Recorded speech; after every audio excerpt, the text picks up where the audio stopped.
শীতকালে আপনি বেশি দেখতে পারবেন অলিতে গলিতে বাজারে দোকানপাটে সবখানে ভাজা পোড়া ধুম পড়ে গেছে, পিঠাপুলিরও ধুম পড়ে গেছে। কালকেও আমি বের হয়েছিলাম একটু ঘোরার জন্য। ওমা দেখি আমাদের দোকানপাড়ে আশেপাশে দিয়ে দেখি ভাজা পোড়া অভাব নেই, কি সুন্দর সুন্দর পিঠা বানিয়ে রেখেছে। আমি কোনো কিছু দেখে আবার লোভ সামলাতে না পেরে ওইটা আবার ওইখান থেকে না কিনে বাসায় এসে নিজের হাতে তৈরি করে খাই, কারণ ওটা বানিয়ে খেলে আমার কাছে বেশি মজা লাগে। তো আমিও বানিয়ে ফেললাম মুরগির মাংসের কিমা পুরি। যাই হোক, আজকে আমার ব্লগ ভিডিওতে এটা আপনাদের সাথে শেয়ার করব। মুরগির মাংসের কিমা পুরিতে যা লাগবে সবকিছু আমি নিয়ে নিয়েছি। এখানে আমি প্রথমে নিয়েছি ময়দাগুলো আর একটু কালি জিরা দিয়ে ভালো করে একটা ডো বানিয়ে নিলাম। ডো বানানো শেষ হলে এটা রেস্টে রেখে দিলাম। অন্যদিকে আমি কিমার জন্য পুরটা বানিয়ে রাখি। যাই হোক, ওখানে আমি কিছুটা চিকেন আর কিছুটা আলু ভাজি দিয়ে আজকে এই পুরটা তৈরি করব। তার জন্য আমি চুলায় এসে পড়েছি। এসে একটা কড়াইটা বসিয়ে দিয়ে পেঁয়াজ কুচি, কাঁচামরিচ কুচি, হালকা হলুদ ও মরিচের গুঁড়া, এরপরে সামান্য পরিমাণ স্বাদ মতো লবণ,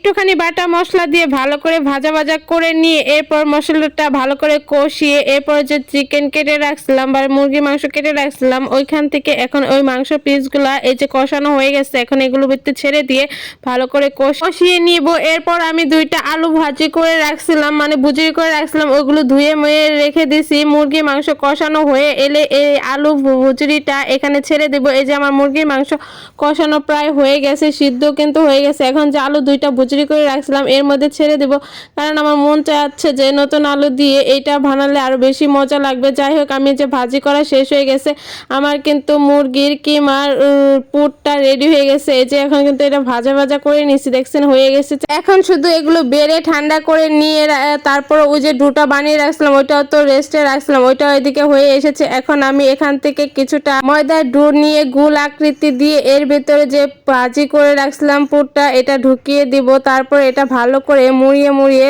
ভিতরে দিয়ে দিব যাতে এটা আর না বের হয়। আমি বেলুন দিয়ে একটু মেলে নিচ্ছি যাতে বড় করে এটা ভিতরে বেশি করে দেওয়া যায়। এই যে আমি দিয়ে দিচ্ছি পুরটা। এখন এই যে হাত দিয়ে ভালো করে চেপে এটা ভিতরে ঢুকিয়ে দিব এবং এটা তারপরে হালকা একটু বেলুন দিয়ে মেলে দেব। বেশি চাপ দিলে আবার ডোটা বের হয়ে যাবে, তাই হালকা করে দিবেন। এই যে আমি এটা দিয়ে দিছি, দুইটা ডলা দিলেই সুন্দর মতন গোল হয়ে এসেছে। এখন কিন্তু আমার এটা বানানো শেষ হয়েছে। এরকম করে আমি সবগুলা বানিয়ে নিচ্ছি। যাই হোক, এই যে এখানে কিন্তু আমি এগুলো ভাজার জন্য তাড়াতাড়ি চলে আসলাম, কারণ অনেকক্ষণ বানানো হয়েছে। এই যে আমি এখানে তেলটা দিলাম, তেলটা হালকা গরম হতে আমি এই যে একটা পুরি ছেড়ে দিলাম, ছেড়ে দিয়ে উল্টে পাল্টে ভেজে নিচ্ছি। আর মাটির চুলায় জাল এতটা নিয়ন্ত্রণ করা যায় না। যাই হোক, এই কড়াইটা ছিল নতুন, আমার জাল পেয়ে এই কড়াইটা উপর দিকে লালচে বাপ হয়ে এসেছে। কালকে এই কড়াইটা রাখছিলাম, তাই ভাবলাম এই কড়াইটাই ভাজি। ওমা, এই কড়াইটা জাল দিতে দেখি কড়াইটা একদম পুড়ে গেছে। সবাই দেখি এরকম কড়াই রাখছে। এই কড়াই কিন্তু রান্নাটা অনেক কঠিন, একটু জাল পেলে সাইডে কিন্তু একদম লাল হয়ে যায়। এই লালচে ভাব ওঠাতে আমার কতটা কষ্ট হবে। কথায় আছে না, খাজনার থেকে বাজনা বেশি, শখ করে রাঁধতে গেছিলাম, এখন দেখি এই অবস্থা। যাই হোক, এদিকে কিন্তু আমার পুরিগুলা ভাজা সুন্দরই হচ্ছে। আমি চাপ দিয়ে ভিতরেও ভালো করে বেজে নিচ্ছি যাতে ভিতরে কাঁচা না থাকে। অনেক পুষ্ট করে বানিয়েছি। যাই হোক, কথা বলতে বলতে এদিকে কিন্তু আমার সবগুলা পুরি ভাজা শেষ। আমি একটা প্লেটে সুন্দর করে পরিবেশন করে নিয়েছি। আমার কাছে শসা ও টমেটো ছিল না, বিধায় আমি কাঁচা মরিচ আর পেঁয়াজ কুচি দিয়ে উপর দিয়ে সুন্দর করে ছিটিয়ে দিয়েছি, কারণ পুরির সাথে কাঁচা মরিচ আর পেঁয়াজটাই বেশি যায়। যাই হোক, এখন আমি এটা ভেঙে নিচ্ছি।